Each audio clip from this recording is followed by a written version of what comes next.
তো ভালো না। ঢাকা মেডিকেল নিয়ে দেখতেছে বাড়িতে আছে ঢাকা মেডিকেল। আর নাতিন রে বলে বহলে যাইতে আসছিল যাও আমি সাথে সাথে বলে শুনতেছি আমরা এরকম কাঁপতে আছি কাপ কিছু শুনি না এরপর চিল্লাবেলা না হ্যাঁ দেখিস দেখি না ওর বই দিয়ে বিয়ারে ওয়ালের ভিতরে মরে আসলো খুললা বাইরে আয়া দেখি পুরো ইটার পরানো মানুষ দেখা যায় না। পরে চিকারের সাথে বুঝলাম যাতে ইটার তলে মানুষ আছে। তারপরে আমার স্বামী আর আমি একটা ইটা প্রথম উঠাইছি, 3টা মুখ দেখে আমি অজ্ঞান হয়ে গেছি, আর আমি কিছু বলতে পারি না। এখানেই তাদের বাসাও এখানে এদিক দিয়ে যাইতেছিল, যাওয়ার পরে 2 মহিলা বাচ্চা সহ রাস্তার পাশের ওয়াল ভেঙে তাদের উপরে পড়লে বাচ্চাটার সাথে সাথে স্পট ডেড হয়ে যায়। আর বাচ্চার মা গুরুতর অবস্থা এবং ওই মহিলা সহ তারা এখন মেডিকেল আছে। পরবর্তী পরিস্থিতি হয়তো তাদের মেডিকেল থেকে জানা যাবে। আর ভাবি আমার ডাক দিছে দিন শেষ হয়ে আছে, এলাকার লোক মারা গেছে, তাড়াতাড়ি তুমি কই। আর ভাবি আমার ডাক দিছে দিন শেষ হয়ে আছে, এলাকার লোক মারা গেছে, তাড়াতাড়ি তুমি কই। দেউ তো আমার পাশে আইও।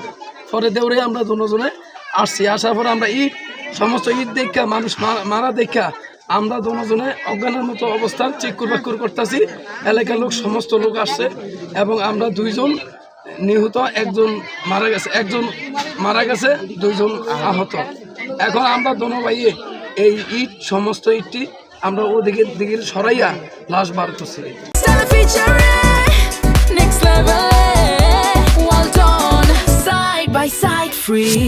ভূমিকম্পর মাত্রাটা এতটাই ছিল যে হয়তোবা আমাদের বয়সে আমরা এরকম ভূমিকম্প দেখিনি।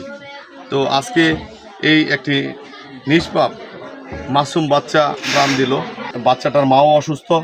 আমি আমার উপজেলা প্রশাসনের কাছে আমি দাবি জানাবো যেন বাচ্চাটা তো মারা গেছে, যে বাচ্চার মা আহত অবস্থায় হসপিটালে আছে এবং আরও একজন জেএসবির নামে মহিলা হসপিটাল আছে, তারা যেন সুচিকিৎসা পায়। ভূমিকম্প তো ন্যাচারাল ডিজাস্টার, এখানে তো আসলে আমাদের করণীয় খুবই কম থাকে। বাট আমরা যেটা করতে পারি, যে বাচ্চাটি মারা গেছে তার দাফনের জন্য আমরা আমাদের উপজেলা প্রশাসন থেকে 20,000 টাকা বরাদ্দ প্রদান করেছি।